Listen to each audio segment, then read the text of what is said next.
I'm in Aberystwyth by the sea. This is the castle. I want to talk to you about the latest developments at Fukushima.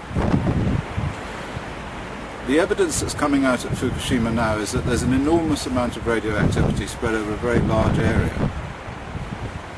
And my advice has always been that you should evacuate these areas, you should get out.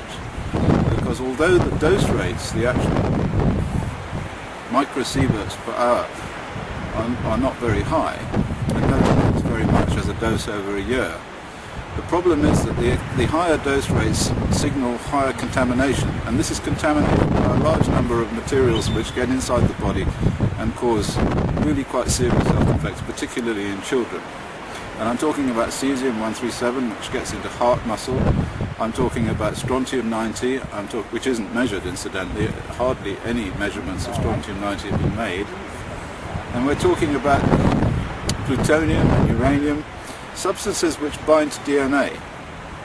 Now, if you can't get out, if it's not possible to get out, and there's no evacuation, then there is still something that you can do. And I think I mentioned this before. And it has to do with the chemistry of these substances and how they have particular affinity for the target for radiation-induced effects, which is the DNA. So inside every cell you have chromosomes, and they control what the cell does. And the material that they are made up of is DNA. And DNA has a certain amount of affinity for certain radionuclides, particularly strontium-90, uranium, and plutonium.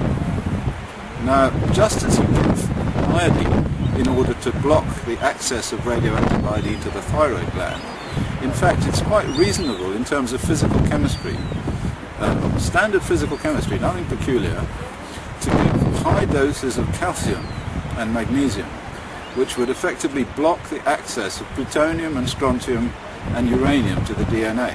Now, these substances are really quite harmless, so you can take significant quantities of calcium and magnesium without any effect at all. You can take a tablet containing about 800 milligrams of calcium, 350 milligrams of magnesium every day for an adult, and then a proportionate amount for a child. So for a child of 10, by weight, about half of that. So you want 400 milligrams of calcium and about 175 milligrams of magnesium.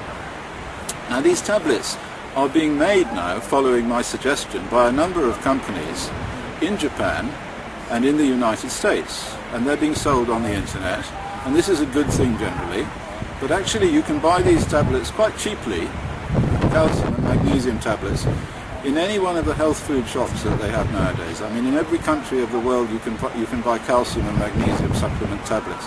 And so my advice is for you to go out there and to buy these tablets and so that you take one a day, because this will effectively reduce the concentration on the DNA of these dangerous radionuclides, if you can't get out, that is. So that's my message for today. I'm very glad to see that some companies are selling these tablets, and if you want to buy from these companies, well, that's fine. I mean, they're available on the internet, but you can also buy them from the health food shops very cheaply, and they are exactly the same substances. So that's my advice to you. Thank you very much.